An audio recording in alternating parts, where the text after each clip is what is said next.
Grazie. Grazie a Paola Colombo per averci introdotto. E ben ritrovati, ben ritrovati. Per Davide è la prima volta non solo a Udine, non solo al festival, ma anche in Italia, quindi insomma penso che sia alla scoperta anche del nostro paese, e credo che gli interessi anche molto sentire poi cosa pensiamo noi del suo di paese, e ce ne sarà occasione, perché vi dico un po' le regole di ingaggio. Io spero di conversare con David cercando di carpirgli tutte le osservazioni, tutte le chiavi che ci possono essere utili per leggere l'attualità non solo americana ma del mondo. Poi però ecco, vi dico subito che avrete del tempo a disposizione, per cui magari ecco, proverete, spero, a consegnarci delle domande per David alla fine della nostra conversazione. Il libro di cui parlava Paola, ed è diciamo, il motivo per cui è stato invitato, il merito di averlo fatto tradurre e di Chiare Lettere, e ringraziamo questa casa editrice che ha tradotto il libro, che ha contribuito a portare David Graham in Italia. Tra tutte le altre cose che sono state dette del libro, David, ce n'è una che è particolarmente pertinente, e cioè che si tratta di cioè chiunque voglia trovare un senso al vortice del trumpismo può affidarsi a questo libro e alle chiavi che contiene. Ora però c'è un dato non trascurabile. Il libro è uscito negli Stati Uniti in aprile dell'anno scorso e in Italia a luglio, e ovviamente e ineluttabilmente dobbiamo pensare che tutto quello che tu racconti e che cerchi di spiegarci è stato surclassato dalla realtà, o comunque in qualche modo superato a destra e a sinistra e quindi il paese e la presidenza che ci racconterai stasera è già un po' diversa, no, da quella che tu hai fotografato e hai inquadrato con il libro. Un'inchiesta su quel fatidico progetto di reshaping, no, proprio di riforma dello Stato americano, che appunto adesso è molto più, il cui esito diciamo, è andato ben al di là dei fatti. Io ti faccio la prima, forse scontata domanda che ti farebbe chiunque. Se quello era un piano, era un progetto che avrebbe caratterizzato il secondo mandato della presidenza Trump, a che punto è quel piano? Se è un piano che è ancora in vigore, e a che punto è? Well, first, thank you so much for the introduction, and thank Grazie you per all questa for being here. presentazione, It grazie is a tutti per a great essere qui honor and a great presenti. È un pleasure grande onore to e be here piacere with you essere today. qui a Udine con voi. Nothing characterizes Trump, I think, more Niente than chaos. caratterizza This is Trump true più in the del first term. caos, ed è It is questo true in the vero second nel suo term. primo mandato, vero nel And secondo Project mandato. 2025 E il was Project born out of the 2025 idea that è nato dall'idea maybe there was a way to control che that forse chaos, c'era un modo per to achieve controllare something, quel caos, per to achieve conseguire some qualcosa, manner of right-wing goals, per through that chaos. raggiungere degli obiettivi di And destra so con this group questo of caos. aides to Quindi Trump, questo former aides to gruppo Trump, di supporters of Trump, persone gathered fedeli a Trump when si he got out sono of office riunite una volta che and aveva worked to perso le create elezioni e volevano some sorts of policies and creare ways to una achieve them. politica, un modo per conseguire In questi the obiettivi. year and few months E quindi since Trump has taken office, there has been plenty dopo of chaos.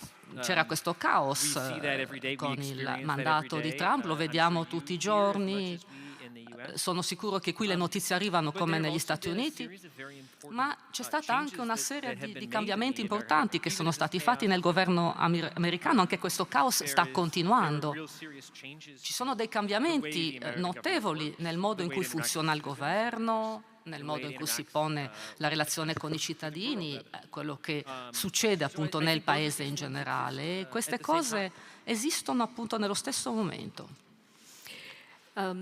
Abbiamo parlato di un piano hai scritto di un progetto che aveva degli obiettivi da raggiungere, che aveva degli orizzonti molto specifici in settori specifici. Era innanzitutto un piano che doveva rafforzare il potere esecutivo, era un piano che prevedeva un cambiamento culturale in termini di conservativi, ovviamente. Era un piano che doveva anche un po' distruggere, destrutturare, ecco, lo Stato federale, da una parte la concentrazione del potere esecutivo e quindi del potere presidenziale e di Trump, e dall'altra un attacco, no, alle basi dello Stato federale, del governo federale. Dovevano esserci degli agenti, no? dei protagonisti di questa riforma.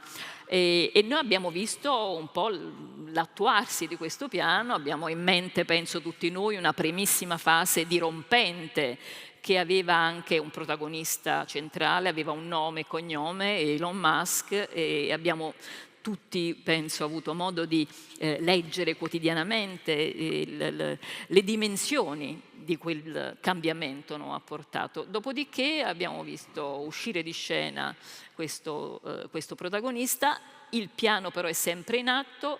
In questo momento chi lo sta realizzando e come e su quale versante c'è maggiore attenzione, insomma, vengono spese più energie, almeno sempre nell'ottica della presidenza trumpiana. I think the most important person at this moment La persona più importante in questo momento è Russell Vought.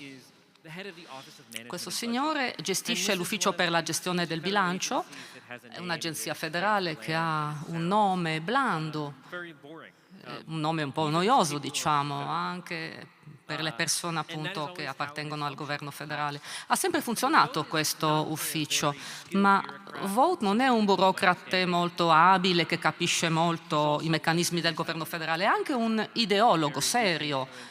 È stato influenzato dal nazionalismo cristiano, lui stesso si definisce un nazionalista cristiano e quindi si è radicalizzato contro il governo in un certo. Quindi la sua innovazione è capire che poteva usare questo ufficio per la gestione del bilancio che aveva anche gestito nel primo mandato per poter controllare tutto, per rendere il ramo esecutivo fare quello che vuole lui, per fare in modo che le agenzie di gestione possano obbedire a lui. E quindi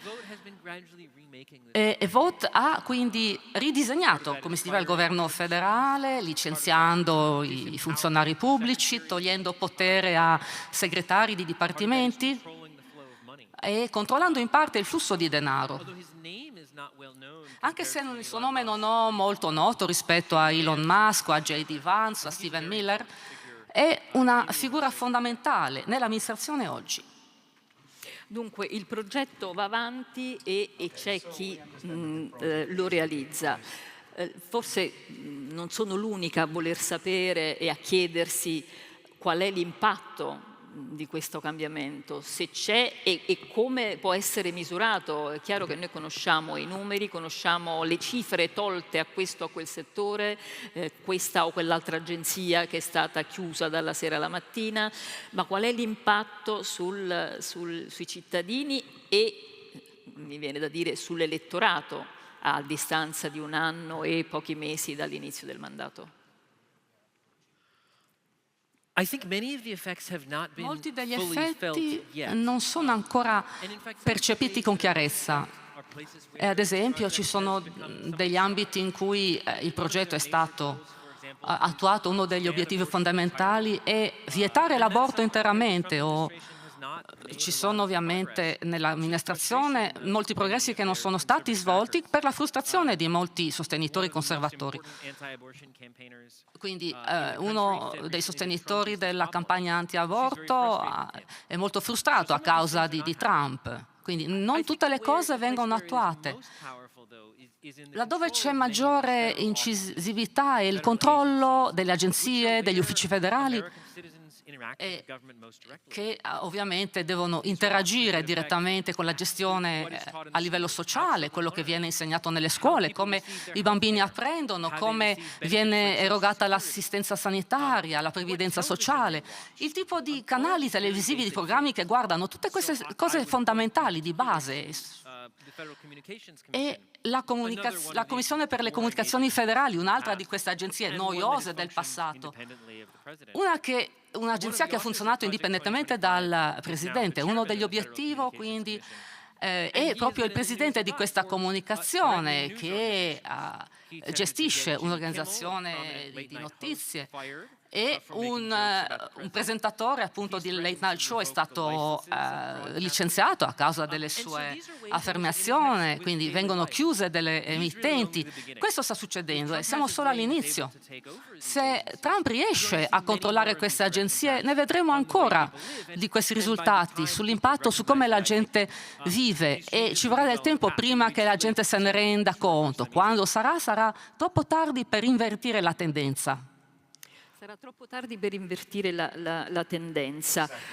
Il progetto 2025 è stato qualcosa di molto pubblicizzato, anche molto chiaro dall'inizio della presidenza, ed è stato molto chiaro che si trattava di un piano rivolto soprattutto alla politica interna, no? Era un progetto che sicuramente riguardava il cuore dell'ordinamento degli Stati Uniti.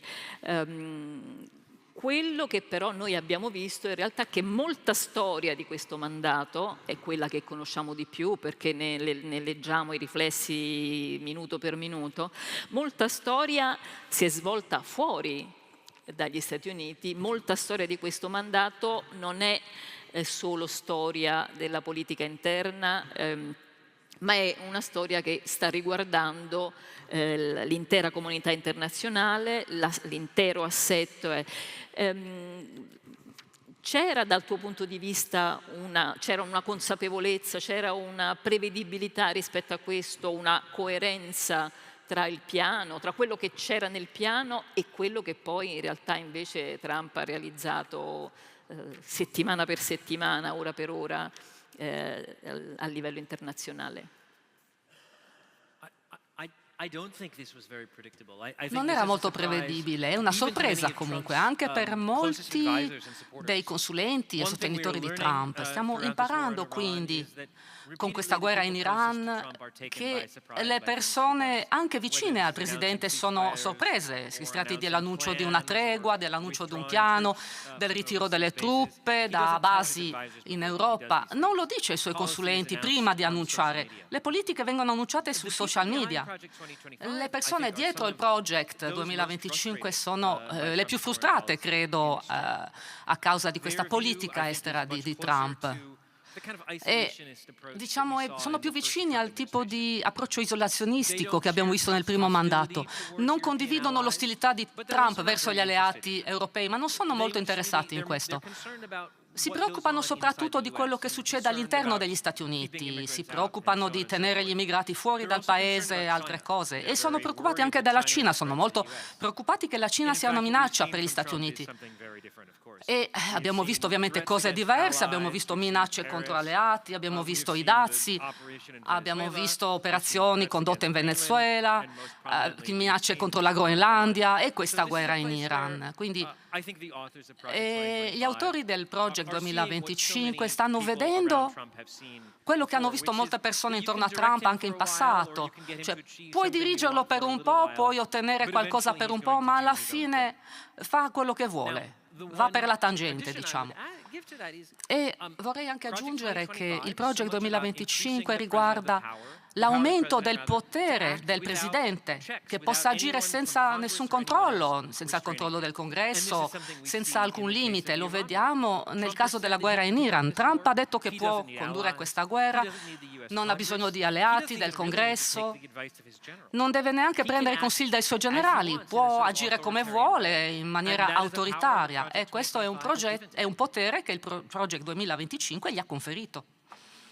Un potere che quel progetto appunto gli ha attribuito, un potere che si è esteso, una politica estera improntata, secondo molti analisti, alla cosiddetta teoria del pazzo, no? A quella improntata all'imprevedibilità, rendersi imprevedibili, rendere le proprie mosse imperscrutabili e comunque difficili poi da contenere e abbiamo osservato, vissuto, perché poi sono state scelte che hanno riguardato tutti, insomma, i singoli paesi, i singoli alleati, abbiamo assistito a un'azione condotta con degli obiettivi, in chiave isolazionista, ma non nel termine tradizionale che abbiamo sempre attribuito alla politica estera americana, in un modo completamente diverso, no? Perché è stata distruttiva e divisiva, spiazzando tutti. È una presidenza che ha destrutturato il sistema del multilateralismo, l'attacco a tutte le istituzioni che realizzavano il multilateralismo, la distruzione di alleanze storiche. Adesso misuriamo giorno per giorno il rapporto tra Stati Uniti e alleati storici, l'Unione Europea, ma anche fuori dall'Unione l'alleato storico da questa parte dell'Atlantico, la Gran Bretagna. Abbiamo visto la posizione nei confronti della NATO, tutto all'insegna della divisione e della distruzione, ma tutto però per noi non ha una lettura chiara, o forse ce l'ha a tratti, ma cambia continuamente. Non abbiamo neanche una lettura precisa di quello che vuol dire per Trump avere un avversario come la Cina o avere un avversario come la Russia.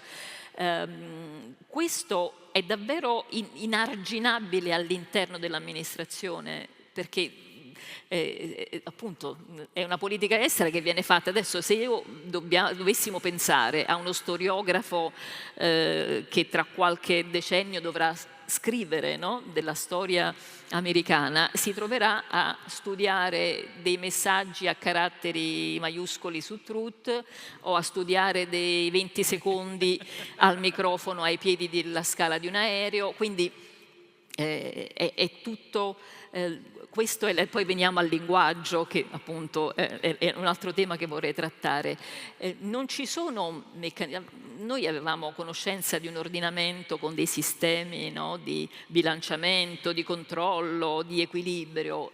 Dove sta tutto questo? Almeno noi non riusciamo più a vederlo da fuori, non riusciamo più a vedere in azione l'ordinamento così come lo conoscevamo, l'ordinamento della più grande democrazia del mondo. Questa è la domanda che mi viene fatta ogni volta che viaggio al di fuori degli Stati Uniti. Vogliono che la gente vuole che mi dica perché questo succede, dare un senso a tutto questo. Purtroppo siamo confusi come voi. È un mistero anche per noi. Si parlava della strategia della imprevedibilità, della pazzia. Non lo caratterizzerei così. Quello che vediamo persone come Marco Rubio che va in visita in Italia tranquillamente, o altre persone che cercano di dare un senso a ciò che è accaduto, a dare un'aura di coerenza, perché Trump è una persona molto istintiva e quindi Trump attacca il Papa perché è arrabbiato su qualcosa che ha detto, ma non pensa ai risultati. Trump è qualcuno, diciamo, difficile da leggere, da interpretare. Non legge lui stesso, non si interessa di storia, quindi non capisce molto la Seconda Guerra Mondiale, ad esempio, non capisce molto perché la NATO esiste, qual è stato il suo ruolo nella storia, non capisce che quella volta che è stato invocato l'articolo 5 della NATO era per assistere gli Stati Uniti, non capisce l'importanza di queste istituzioni sia negli affari interni che in quelli esteri. E questa mancanza, quindi, di curiosità questa mancanza di apprendimento lo spinge ad agire in maniera molto istintiva, di riflesso. E poi sta al suo governo cercare di trovare, di smorzare, di trovare una certa spiegazione alle sue azioni.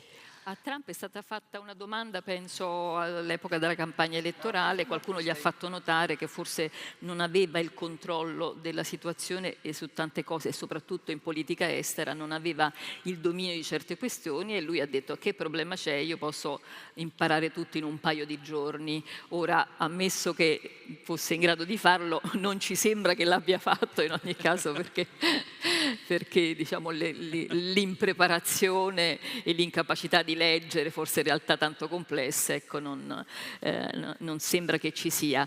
Un'altra cosa che forse ed è quella che la nostra sensibilità, parlo di italiani in particolare, ma anche di europei, ha avvertito di più, o comunque l'ha avvertita forse più profondamente, perché si tratta di qualcosa di culturale che ci riguarda la nostra relazione anche relativa all'immaginario che abbiamo. Una cosa che ha distrutto è anche il soft power, cioè quello che è sempre stato un versante fondamentale della politica estera degli Stati Uniti, e anche quello abbiamo visto smantellare, cioè il potere, la superpotenza americana è stata una superpotenza anche grazie a un soft power diffuso, giocato su molti tavoli, in molti modi, con tanti soldi messi ovunque, ma anche attraverso, per esempio, la politica degli aiuti, ecco, una delle tante distruzioni riguardano proprio gli aiuti internazionali, l'agenzia USAID, la prima che è stata chiusa, insomma lo ricordiamo bene, eccetera. Questo è qualcosa che ci colpisce anche di più, no? E riusciamo a capire ancora meno.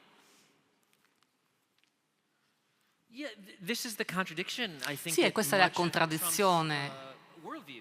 Gran parte dell'opinione di Trump stesso, da una parte vuole rendere di nuovo grande l'America, ma dall'altra sembra essere poco interessato, capire poco il modo in cui gli americani possono appunto essere così grandi. Quindi nella storia recente ci sono stati dei dibattiti negli Stati Uniti sul valore dell'eccezione americana, dell'eccezionalità, scusate, americana, e abbiamo forse sentito più critiche da sinistra, che gli americani hanno tanti difetti, che hanno fatto degli errori nella politica estera. Ma da Trump abbiamo visto di più la distruzione di questa idea. E penso alla campagna del 2016, quando gli hanno chiesto di Putin a Trump di esprimere un commento come interlocutore. Un suo interlocutore ha detto: beh, Putin è un omicida, ma anche noi facciamo cose malvagie, ha detto Trump. Quindi sembra non avere consapevolezza del fatto che l'America può fare delle cose buone nel mondo, dovrebbe fare grandi cose nel mondo. La sua opinione quindi è basata su transazioni a somma zero, cioè che cosa questo è utile? È utile questo per me? Non necessariamente per gli Stati Uniti, ma se è utile per lui, per se stesso, per il suo potere. E con questo ha scialacquato gran parte del potere dell'America stessa, ha minato questa grandezza dell'America. Transazionale è un aggettivo che è stato usato spessissimo in questi mesi per definire la presidenza e la politica di Trump. L'opinione che ci costruiamo momento per momento su questo secondo mandato spesso si gioca su due piani diversi. Da una parte noi rincorriamo quello che succede, cerchiamo di interpretare, di stabilire una logica, o comunque adoperiamo delle categorie razionali, no? Per capire quello che accade, e ci chiediamo se è tutto legato alla sua personalità, e quindi è assolutamente davvero imperscrutabile l'effetto a medio e a lungo termine. Dall'altra poi c'è la lettura un po' non complottista, ma c'è la lettura che vede la presidenza come qualcosa di molto meditato, di molto invece costruito con delle finalità precise, che siano gli interessi economici personali del presidente o che siano interessi economici di una classe, di un'elite, di un gruppo di sostenitori del presidente. Qual è è chiaro, non mi aspetto che tu ci dica qual è quella più credibile, ma certamente ci deve essere una sovrapposizione delle due. Sì, credo ci sia una sovrapposizione, perché appunto ci sono persone intorno a Trump e credo che il Project 2025 offre un esempio, che hanno degli obiettivi specifici in mente e quindi vedono Trump come un mezzo per raggiungere questi obiettivi, è uno strumento per loro. E quindi vogliono conseguire a tutti i costi, senza alcun compromesso. E quindi dicono, beh, potremmo preferire il commercio libero, oppure relazioni amichevoli con l'Ucraina, ad esempio, ma vogliamo ottenere questo, quello che è più importante per noi in questo momento. Quindi il Trump anche cerca questo compromesso perché si preoccupa di poche cose, dell'immigrazione, dei dazi, della vendetta contro i suoi nemici e vuole arricchirsi. Quindi le persone intorno a lui vogliono aiutarlo a raggiungere questi obiettivi e è felice di averli nel suo team e quindi è una relazione simbiotica. E quindi c'è questa organizzazione alla base e grazie a queste persone che lo circondano c'è anche una disorganizzazione che è un riflesso dei suoi impulsi. I suoi impulsi, questo ci fa aprire un capitolo a parte per soffermarci sul personaggio. Io ho seguito una discussione a cui hai partecipato in cui si parlava, per sintetizzare, dell'arco narrativo che può tenere insieme l'inizio della carriera politica di Trump e il presente con cui facciamo i conti. No? Che cosa passa tra uno che in fondo non voleva fare politica, o almeno all'inizio non ha mai manifestato e poi a un certo punto ha cominciato a cavalcare delle singole situazioni entrando in un gioco di cui è diventato protagonista. No? E cosa passa tra i Central Park Five, la famosa storia in cui per la prima volta Trump ha espresso e ha tenuto banco su una situazione, fino ad arrivare al Minnesota. Ecco.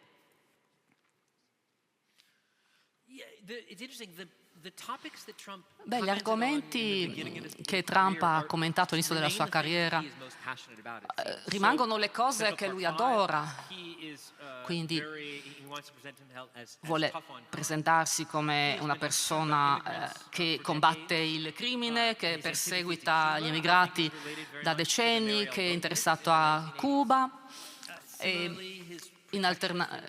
è anche protezionista e anche diciamo gli anni 70, 80 c'era la paura diciamo del dominio del Giappone e ora hanno paura della Cina. In qualche modo queste opinioni provengono da queste sue idee primordiali e quindi nella politica si muove con queste cose, riconoscendo anche il fatto che può ricavare fama, potere, ricchezza da questo. C'è un resoconto affidabile che dice che Trump non pensava di vincere nel 2016. Molti consulenti quindi erano sorpresi di questa elezione e quindi non aveva un piano molto dettagliato, abbiamo visto anche i risultati di questo, ma si è trovato con questo potere, ora sta imparando a come usarlo, come arricchirsi con questo potere. E ci sono quindi persone intorno a lui che anche cercano di arricchirsi o di attribuirsi dei poteri. Tutto questo appunto tutte queste cose sono interconnesse. Una rivoluzione che certamente ha realizzato e che proprio sicuramente non riguarda soltanto gli Stati Uniti, ma riguarda proprio l'intera comunità internazionale, riguarda la politica, il linguaggio della politica. Ecco, ne approfitto per ricordare al pubblico presente che del linguaggio domani potrete sentire parlare diffusamente da Raffaele Simone, sempre qui San Francesco alle 10. Noi vogliamo però accennare a questo tema, perché se c'è una rivoluzione già concreta, cioè che sperimentiamo tutti i giorni, c'è quella che è avvenuto proprio nella comunicazione della politica, nel linguaggio, dai gesti ai significati. È davvero qualcosa che ha stravolto tutto, no? Noi insomma abbiamo un presidente, ripetiamo, anzi sentiamo ripetere questi aggettivi che lui usa per definire le persone. Beh, sei good guy o bad guy, sei fantastico o non sei fantastico, mi sei piaciuto o non mi sei piaciuto. Sono state fatte delle analisi chiaramente e sembra che, penso che qualcuno di voi l'abbia letto, il linguaggio del presidente corrisponde a quello di un bambino di quarta elementare, quindi questo è l'orizzonte comunicativo ed è quello con cui facciamo i conti tutti, il resto del mondo deve fare i conti, no? E quindi vediamo annientarsi la diplomazia, tutto quello che era diplomazia viene spazzato via, no? E c'è proprio una difficoltà anche ad adeguare i comportamenti da parte degli altri. Questa è una vera rivoluzione. Sì. Trump ha un senso istintivo di come parlare a un certo pubblico.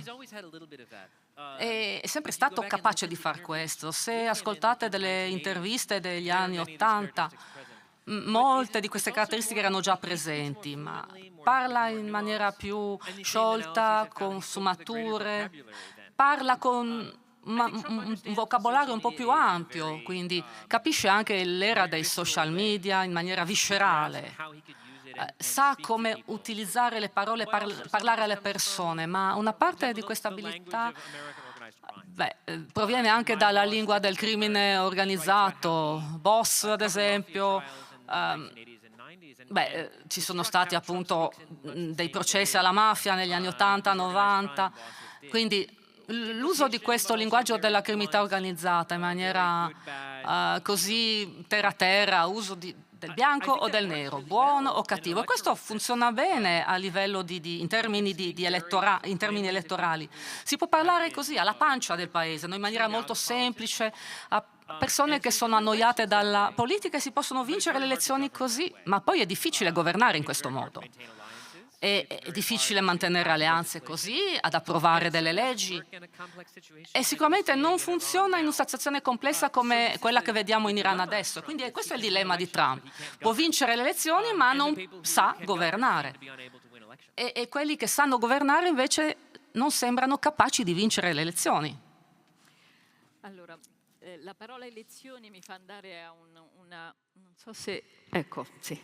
La parola elezioni, parola magica perché in qualche modo tutti quanti abbiamo un po' cercato di compensare, no? lo straniamento che ha portato questa presidenza con l'idea che a un certo punto qualcosa può cambiare e se può cambiare accadrà con le elezioni di metà mandato a novembre. E allora David ha scritto di recente una cosa molto, molto interessante, io vorrei che rifacesse insieme a noi questo esercizio.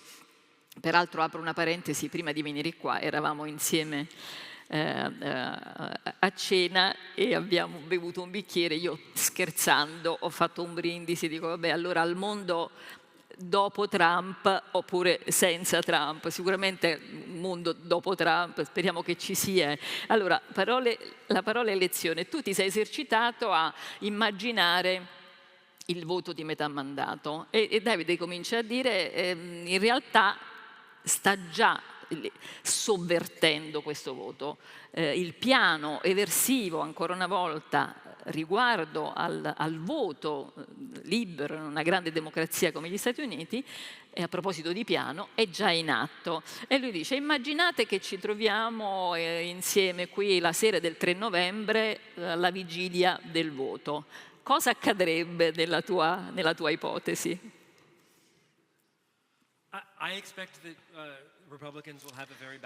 Beh, ci saranno risultati negativi per i repubblicani, secondo me. Il partito del presidente, quindi, questo presidente è particolarmente impopolare,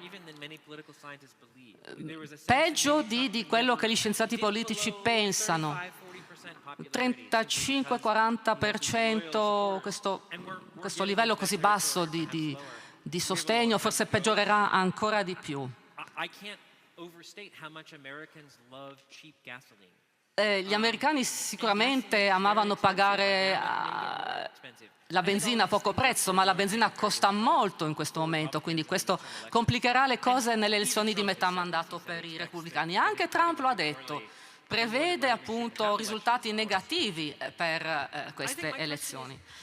Allora, che differenza farà, mi chiedo, se i democratici potranno conquistare le due Camere del Parlamento, del Congresso? E Trump ha speso questo anno e mezzo per prepararsi a questo, per cercare di conseguire il più possibile adesso, senza essere fermato dal Congresso. Quindi un Congresso democratico riuscirà a frenarlo, ma solo fino a un certo punto. E guardiamo anche il 2028, alle elezioni, chi sarà il prossimo presidente.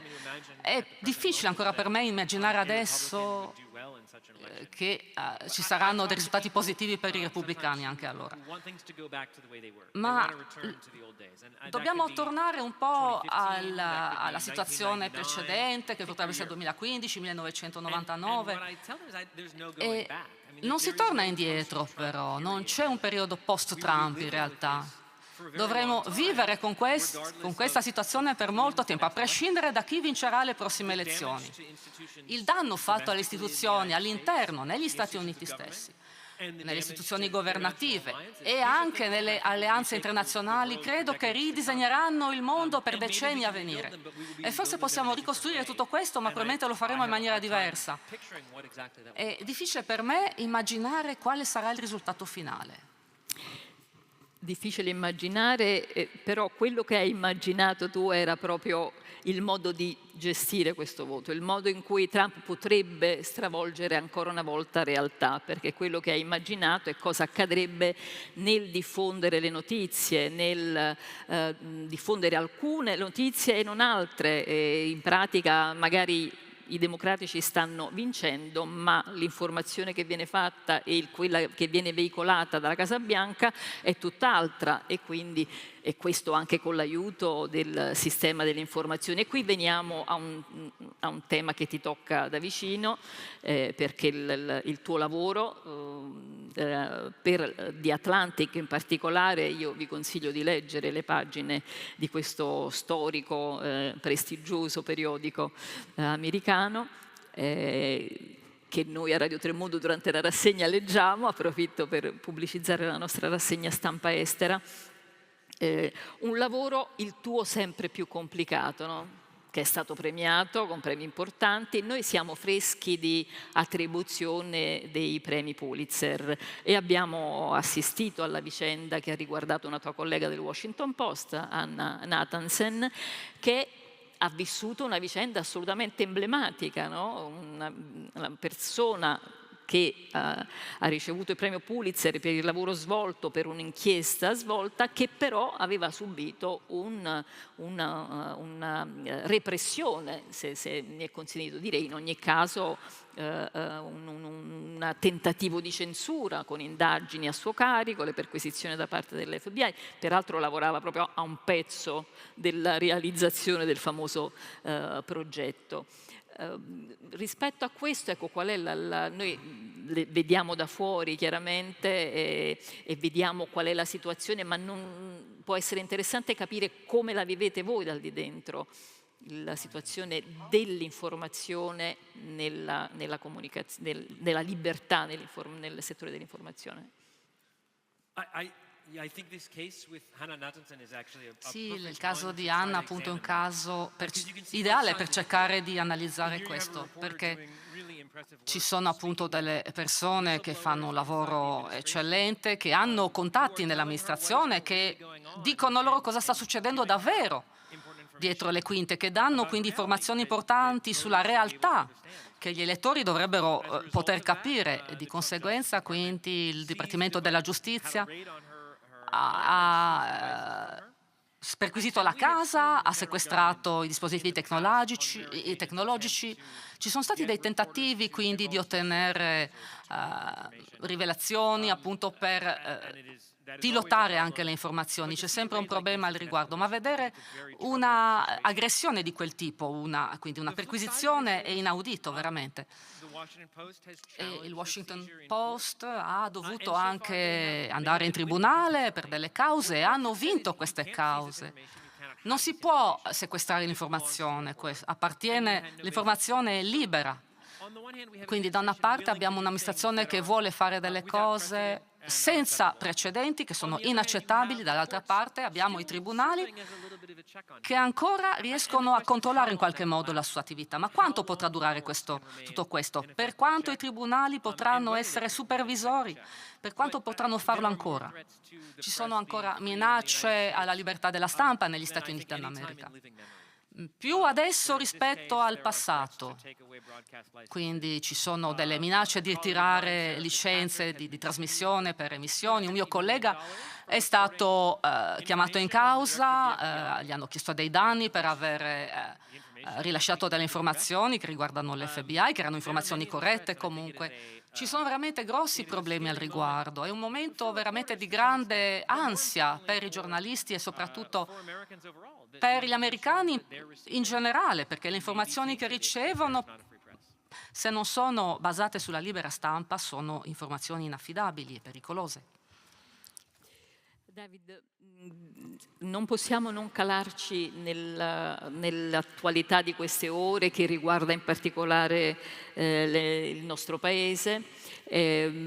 Sono i giorni in cui è stato in Italia il segretario di Stato Marco Rubio, ha incontrato Papa Leone XIV, ha incontrato la nostra Premier, questa volta da solo, l'altra volta era con il vicepresidente J.D. Vance. Questi due nomi potrebbero essere l'alternativa al presidente Trump, in primis credo J.D. Vance e Marco Rubio come un'alternativa forse diversa. E quindi io tanto ti farei due tipi di domande. Una è questa sulla successione, tra virgolette, la possibilità che al voto alle presidenziali del 2028 ci sia un altro candidato repubblicano, espressione di cosa? E questa è la prima domanda. E l'altra è anche che idea ti sei fatta di questa linea rossa che almeno, non solo per noi italiani, insomma per buona parte del mondo, è stata oltrepassata da Trump quando ha voluto trattare il Papa come qualunque altro leader.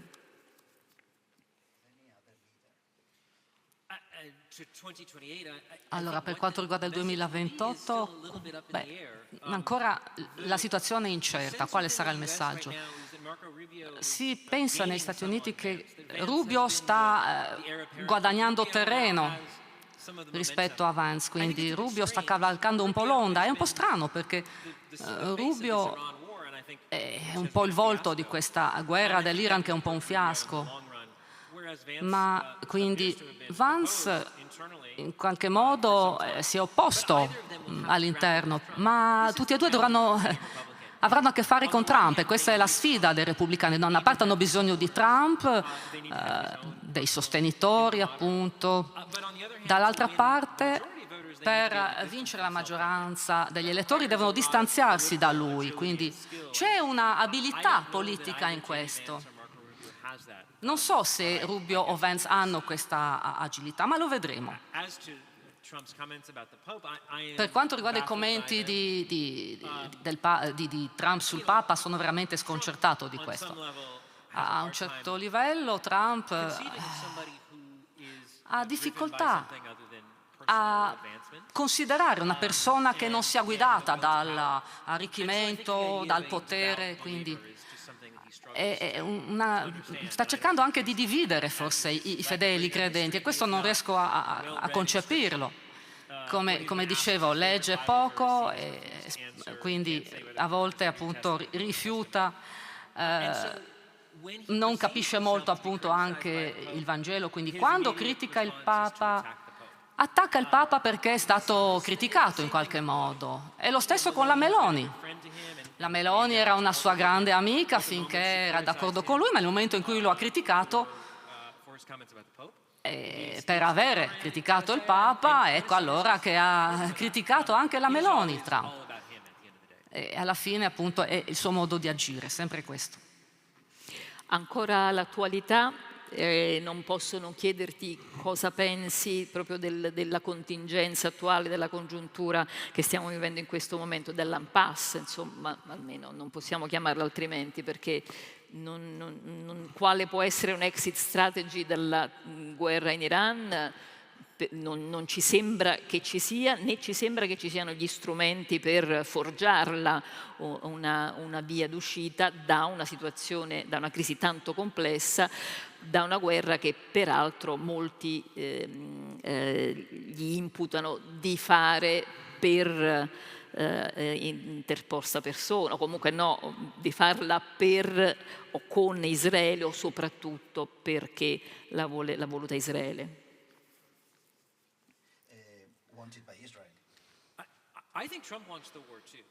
Anche Trump vuole la guerra, secondo me. Ha visto appunto come si sono svolte le operazioni, ad esempio in Venezuela con Maduro, quello è stato facile, quindi quando Netanyahu gli ha posto pressione per attaccare ha visto la possibilità di nuovo di affermarsi come figura storica, e poi ovviamente contro gli iraniani ci sono delle contrapposizioni che ritornano, che risalgono al 79, ma in Iran vediamo la collisione tra questi due istinti trampiani. Da una parte so meglio di altri come fare, dall'altra non posso mai tirarmi indietro, e sarà difficile per lui perché non è preparato a questo, non aveva una strategia, non vuole ovviamente uscire dalla guerra, ma non vuole essere visto come uno che si ritira, è molto sensibile a quell'idea di essere un perdente, di filarsela alla chetichella, come si dice, ecco, non vuole questo. Quindi è difficile per me sapere come ne uscirà fuori. L'abbiamo sentito dire che forse non ha importanza se lo stretto riapre. Non so se ignora questo intenzionalmente o ha capito male, non sa come l'economia funziona. E quindi insomma questo ovviamente è difficile anche nel rapporto con gli alleati. Vedremo quindi quale sarà il risultato. E ovviamente se lui ha una soluzione è difficile capire quanto tempo ci vorrà per uscirne fuori, è difficile ovviamente trovare una risposta. Stati Uniti, un paese senza alleati, ne hanno scritto alcuni in questi mesi, no? È quella a cui sembra aver lavorato il Presidente. Stati Uniti che però hanno comunque bisogno di altri. Io prima di lasciare la parola al pubblico, intanto l'invito è a fare delle domande concise, così da avere la possibilità di dare la voce a più persone. Vorrei chiederti, David, di dirci qualcosa. C'è qualcosa che puoi dire da giornalista americano d'inchiesta che diciamo affonda nelle cose che documentano, no, la realtà e cerca di far luce? C'è qualcosa che puoi dirci che ci faccia andare oltre tutto quello che invece noi siamo costretti quasi, nostro malgrado, no, a sapere del tuo paese? Cioè noi abbiamo ormai una percezione monopolizzata, ovviamente abbiamo un racconto che è monopolizzato, abbiamo una storia che è monopolizzata perché di fatti ci riguarda. Se solo volessimo aprire il capitolo Dazi avremmo subito un'idea di cosa vuol dire concretamente. Se apriamo il capitolo sicurezza, cosa potrebbe voler dire che un contingente di non so quante unità possa andare via dall'Italia, eccetera. Ma C'è qualcosa che ci puoi dire per andare oltre questo tipo di percezione che abbiamo? C'è qualcosa che non sappiamo degli altri americani che non sono Trump?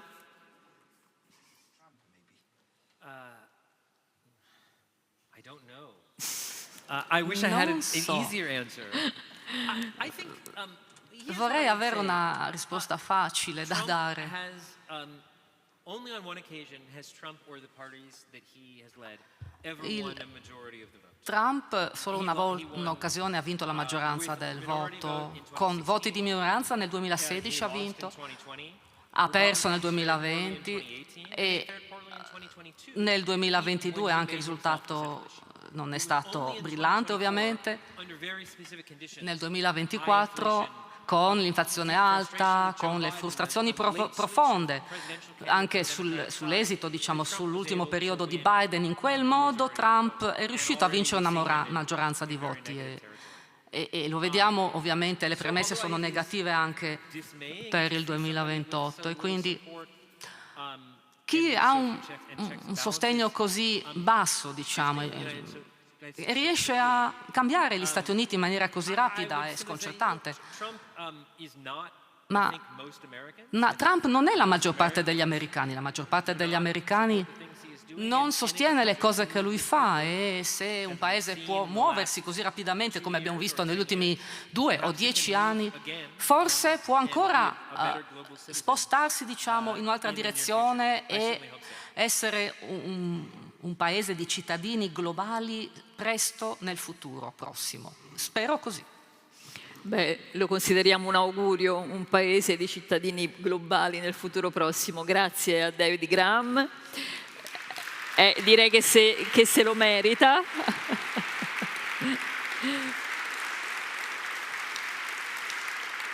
E io vedo poco, ecco, adesso siete un po' più illuminati e allora immagino che ci sarà qualche microfono che vi arriverà. Vedo già una mano alzata.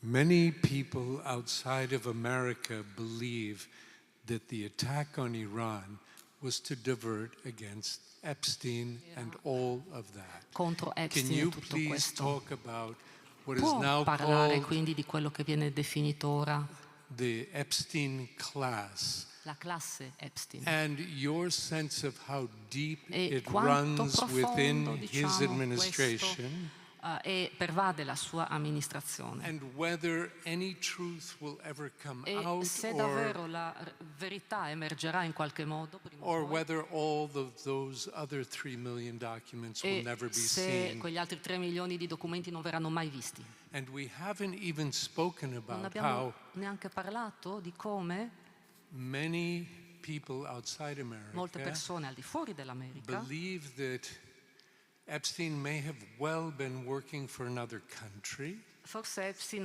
avrà lavorato per un altro paese. He had the Prime Minister of Israel living in his house Ha for avuto many ospite il weeks primo on ministro end, israeliano per molte settimane and more than likely was working for the Mossad, e probabilmente lavorava per il Mossad, which is the only reason that explains why che è l'unico motivo forse che around spiega 1,000 videotapes were taken perché sono stati sequestrati circa 1000 video, 1000 registrazioni video that could have been used che avrebbero for potuto essere what we utilizzate call ricatto or come blackmail. ricatto, come arma di ricatto, appunto. And the rest of the world sees this as a key Il resto del mondo lo element vede come un elemento chiave in this attack on in Iran. questo attacco all'Iran. And I wish you could speak to that, because Spero che possa the rest of the world parlarne perché il sees resto del things mondo vede le differently, cose in maniera diversa, where this is a bit of a taboo to speak about in ma è un America. tabù parlarne in America.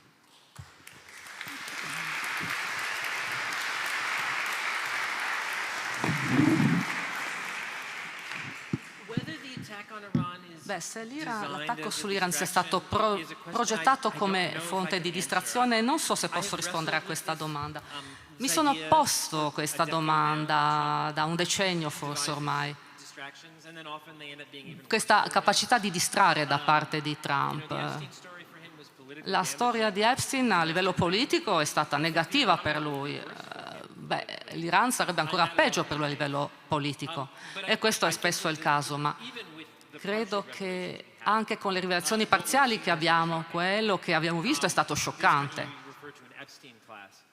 Sì, per questo si fa riferimento a questa classe Epstein, a questa rete di persone ricche e potenti, e sono cose appunto, se siete cresciuti in ambienti rispettabili sareste scioccati da questo, potreste vedere qui una cospirazione. Ci sono email documentate, quindi tutto quello che abbiamo visto comunque è stato scioccante, di questa rete globale di ricchi potenti.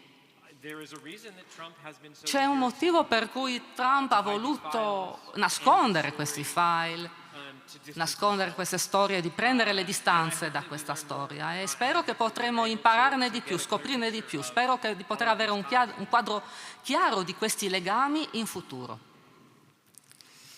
Grazie David, vediamo, ecco qua, prego. Buonasera a tutti.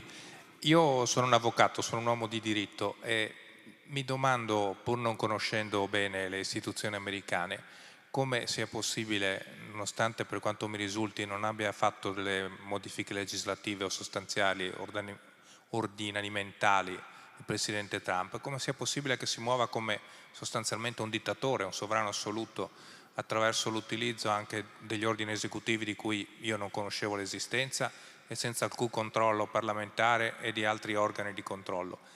È una domanda tecnica ma anche, come dire, penso diffusa, cioè com'è possibile che possa fare il bello e il cattivo tempo il Presidente degli Stati Uniti come nessuno in precedenza nel suo stesso ruolo aveva mai fatto? Grazie intanto per la risposta e per tutto il resto. Grazie a lei. You're absolutely right. It doesn't seem like it should be possible. Sembra che sia impossibile questo. È parte il fallimento delle strutture e parte il fallimento del coraggio. Quindi ci sono le corti e il Congresso che possono bloccare, limitare il Presidente, ma in qualche modo entrambe sono deboli. Per quanto riguarda il Congresso, Trump ha una maggioranza con il suo partito, i membri del suo partito non vogliono proteggere le loro prerogative anche per approvare delle leggi, cioè pensano ovviamente a se stessi, non per lo Stato di diritto ma per difendere i loro interessi. Questo perché hanno timore di Trump, hanno visto che quando lo denunci, critichi, farà tutto quello che può per sconfiggerti. Questa settimana alcuni legislatori in uno Stato che sono stati sconfitti nelle elezioni primarie, quindi i politici vogliono essere rieletti sicuramente, quindi non osano andare contro di lui. E poi ci sono i tribunali. Le corti, forse appunto i tribunali hanno fatto un po' meglio, ma abbiamo visto la Corte Suprema che ha questa deferenza costante verso di lui, e anche i tribunali minori spesso hanno agito contro di lui, mentre la Corte Suprema ha concesso molte cose anche su base temporanea o permanente. Quindi alla fine ci possono avere questi controlli, ma ci sono delle persone che sono lì per esercitare il potere ma non riescono a esercitarlo e quindi sono insignificanti alla fine, hanno poco potere. Mi inserisco con un'osservazione, David, una delle tante cose che avremmo potuto dire di questa presidenza e che è stata tanto scritta in questi mesi è il fatto di essere improntata al valore della lealtà, no? Più che della competenza, e in quel progetto 2025 era ben chiaro qual era il valore dell'una e dell'altra. Questa è una cosa, e che spiega molti meccanismi, no? Spiega anche i rapporti politici di cui parli in seno al Congresso. Ti volevo chiedere una cosa a proposito della guerra in Iran, perché è scaduto pochi giorni fa il termine entro il quale il Congresso avrebbe potuto dare il consenso all'azione di guerra in Iran. 60 giorni è il termine entro cui il Congresso si deve pronunciare. Quanto vale questa, e comunque cosa che succederà? Ecco. Questo è uno scandalo ed è sottostimato negli Stati Uniti, questo scandalo, perché la Costituzione dice chiaramente che il Congresso può dichiarare la guerra Negli anni 70 il Congresso ha approvato una legge che consentiva al Presidente di agire in situazioni di emergenza ed è con questo che lui ha lanciato questa guerra, ma ha chiesto il permesso nei 60 giorni, quindi come mai quindi il Congresso è diventato così debole? Perché ha dato i poteri al Presidente per iniziare questa guerra. In secondo luogo, quando c'è stata la scadenza dei 60 giorni, i repubblicani non hanno agito, hanno rifiutato di farlo per questa convinzione, perché a causa del cessate il fuoco sono scaduti 60 giorni, quindi non bisogna agire. Ma questo è assurdo, ancora più adesso, perché quando abbiamo appunto scontri a fuoco nel Golfo da parte dell'esercito americano, non vediamo interventi da parte del Congresso, quindi ancora una volta ci possono avere buone istituzioni, ma se le persone in queste istituzioni non riescono a difendere appunto questi valori, non sono così efficaci.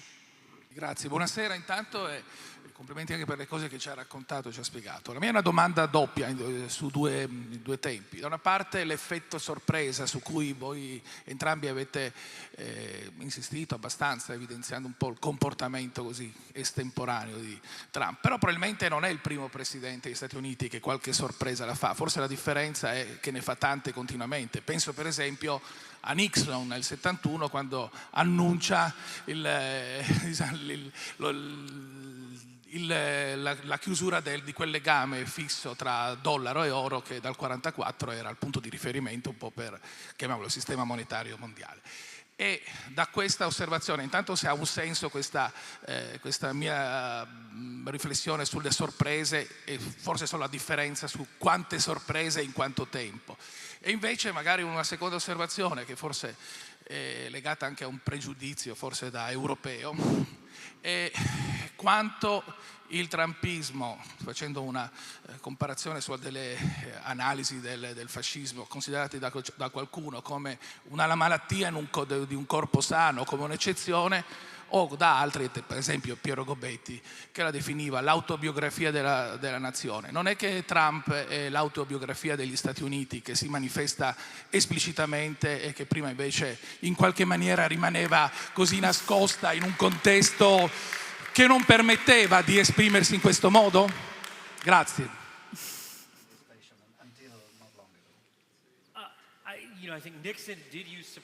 Sì, Nixon utilizzò appunto questa sorpresa, ma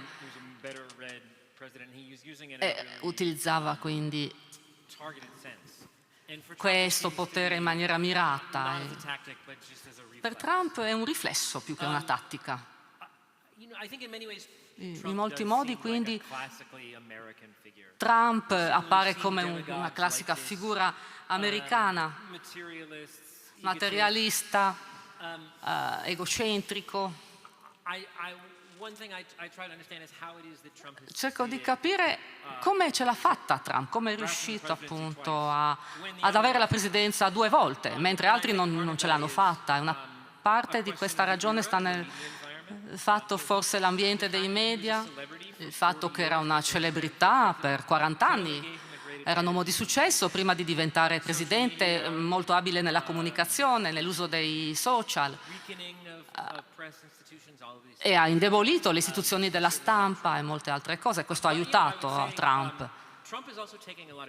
Ma si ispira anche da altre parti nel mondo. Pensiamo a Orban, che è stato un modello per lui e molti intorno a Trump, che vedevano questo leader ungherese come un modello per quello che gli Stati Uniti potevano essere. L'attacco alle università, alla società civile, l'attacco alla stampa, tutte queste sono modi per neutralizzare l'opposizione. Quindi si può ovviamente poi farsi paladini di questi valori tradizionali. Trump è anche una rappresentazione di questa destra globale.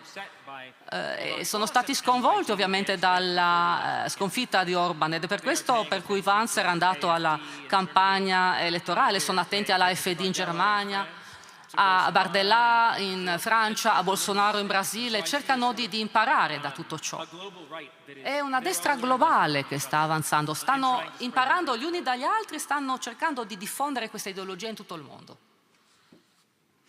Se posso aggiungere una cosa a proposito del quante sorprese in quanto tempo, certamente abbiamo visto presidenti americani prendere delle decisioni unilaterali, ovvio, anche quelle hanno fatto la storia, ma i contesti erano ben diversi e qui appunto non solo è quante sorprese in quanto tempo, è come vengono raccontate anche le sorprese, è anche una questione di verità, perché è anche questione di quale effetto hanno quelle decisioni, no? Spessissimo noi abbiamo il racconto di una decisione a sorpresa che ne segue un'altra e non sappiamo esattamente che cosa accade. No? Se Trump dice aumenterò, allora a questo punto mi avete fatto incavolare, aumento al 25% i dazi sul settore auto. In realtà noi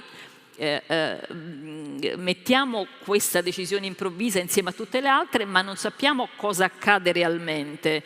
Quindi non è solo il quante in quanto tempo, è cosa cambiano realmente, quanto scompigliano tutto, perché non solo non riguardano un settore, non è la decisione unilaterale sulla dollarizzazione, no? Cioè, è qualcosa di diverso, no? È l'estemporaneità in tutto, che ha costretto, che non solo ha provocato conflitti che hanno sconvolto gli equilibri in varie regioni, ma insomma è più quello, no? Diciamo che è la misura che è completamente diversa e il contesto.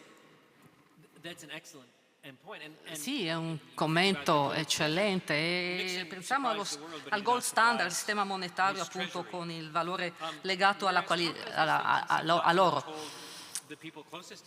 E spesso Trump non avvisa i suoi consiglieri, quindi è difficile anche eseguire le sue politiche nel modo in cui lui vuole, quindi questo genera squilibrio sia nell'opposizione che anche nei consiglieri del Presidente, che hanno difficoltà ad attuare quello che lui vuole. Buonasera, grazie. Una domanda che è anche un po' una speranza, almeno da parte mia. Lei che ha la visuale dall'interno, quanto è probabile che i repubblicani finalmente si rendano conto che Trump è potenzialmente pericoloso anche per loro e lo mollino come una patata bollente? Grazie.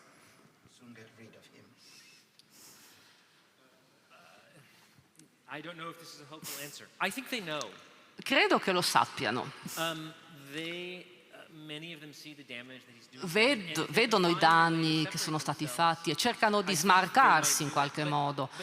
Potrebbero farlo, ma il fallimento è stato già nel 2016, quando avevano la possibilità di agire di concerto per fermarlo, ma non l'hanno fatto perché alcuni pensavano ma forse c'è qualcosa a nostro vantaggio. Ora sono impelagati dentro questo processo, sono impantanati e quindi se si avesse la bacchetta magica per far scomparire Trump, i repubblicani nel congresso sarebbero contenti, ovviamente fanno fatica a dirlo a voce alta in pubblico, ma sarebbero contenti di farlo, ma non sanno come sbarazzarsi di lui, come farlo. Quindi quando Trump finirà il suo mandato, ci saranno dei successori che cercheranno forse di voltare pagina e chi sarà capace di uscirne a testa alta, di continuare, cercherà di allontanarsi il più possibile, il più velocemente da Trump. È un personaggio singolare, unico sicuramente anche negli ambienti repubblicani, ha delle abilità comunicative con la sua storia di uomo d'affari. Ascoltate parlare Rubio o Vance, vi annoiate rapidamente, non riuscite a stare lì ad ascoltarli per 1 o 2 ore a differenza di Trump, però questo cambiamento deve avvenire comunque. Allora, eccola un'altra mano.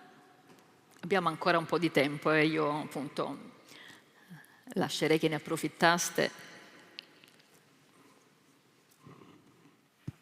Grazie. Si ipotizza che Trump punti sulla candidatura del figlio. Sarebbe un completamento della tragedia? Lei ne sa qualcosa?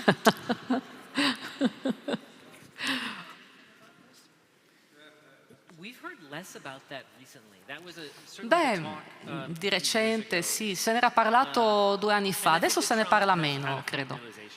ma ci sono state appunto delle prese di coscienza. Da una parte forse sa che suo figlio non ha quelle abilità politiche necessarie, un altro motivo è che suo figlio si sta arricchendo molto e questo è più importante per Trump rispetto a farlo diventare uno statista.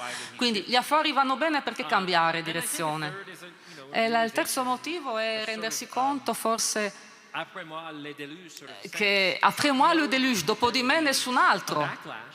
Ci sarà sicuramente scompiglio quando finirà il suo mandato e ne è consapevole. Sicuramente anche ci saranno cause legali contro di lui, quindi non vuole che la sua famiglia in qualche modo sia coinvolta in tutto questo. Una domanda riguardo all'assalto a Capitol Hill, quando Trump perse le elezioni, no, contro Biden. Cioè, in Italia una cosa del genere sarebbe considerato un reato gravissimo, e non solo in Italia. Bolsonaro, ad esempio, è stato condannato a 27 anni per qualcosa di analogo. Negli Stati Uniti è normale, cioè è un reato minore, un assalto alle istituzioni democratiche. Come mai non c'è stata nessuna conseguenza di nessun tipo?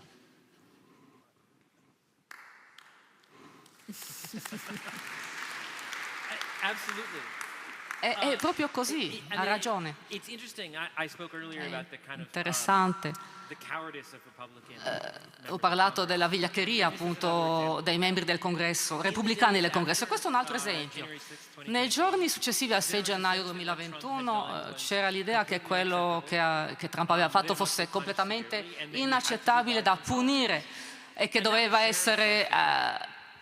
lasciare la politica. Poi alcuni leader repubblicani, compreso il leader del Senato, hanno calcolato che Trump c'era già squalificato, diciamo, e quindi dovevano assumere un rischio politico, non sarebbe tornato, quindi non dovevano punirlo perché non era stato eletto. E poi abbiamo visto gli esiti, i suoi sostenitori erano ancora con lui e quindi insomma la situazione appunto è un fallimento della volontà. Il Congresso avrebbe dovuto agire contro questo. Gli elettori hanno la memoria breve e quindi gli hanno firmato un assegno in bianco. Adesso è tornato con il mandato, vuole ancora una volta cambiare la storia, ha addirittura concesso la grazia a queste persone così violente e ha presentato il 6 gennaio come un trionfo, come un momento trionfale, piuttosto che uno dei momenti più bassi nella storia americana. È una cosa folle. Buonasera. Chi e come fermare Trump? Qual è la soluzione? No. Qual è la soluzione per fermare Trump? Ah, ecco, non ho sentito neanche in italiano. Domanda rapida. Beh, la risposta non è così semplice. Non è una risposta che aiuta gli europei, forse.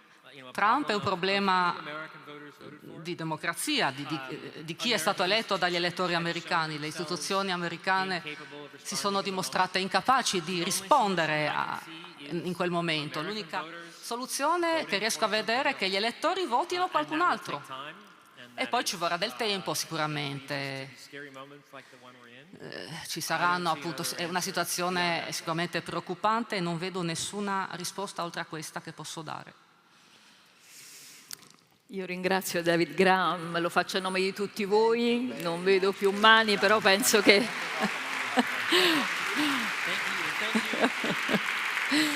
Lo ringrazio tantissimo e forse...